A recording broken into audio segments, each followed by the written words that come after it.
Finally IMAX is coming to Kochi. 2015 Cinepolis Kochi ഇവിടെ start ചെയ്തത് പിന്നെ ഏറ്റവും കൂടുതൽ സിനിമകൾ കണ്ടിരിക്കുന്ന ഒരാളായിരിക്കും ഞാൻ.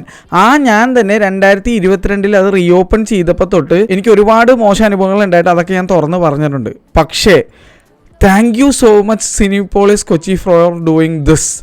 കുറേ നാളുകളായിട്ട് ഞാൻ PVR ഐനോക്സിൻ്റെ അടുത്ത് കരഞ്ഞ് കാല് പിടിച്ച് പറഞ്ഞുകൊണ്ടിരിക്കുന്ന ഒരു കാര്യമാണ്. ഐമാക്സിന് വരെ മെയിലൊക്കെ അയച്ചിട്ട് ഒരെണ്ണം കൊണ്ടുപോകാമെന്ന് പറഞ്ഞുകൊണ്ടിരിക്കുന്ന ടൈമിലാണ് നിങ്ങൾ ഇങ്ങനൊരു ബോംബ് ഇപ്പോൾ പൊട്ടിക്കുന്നത്.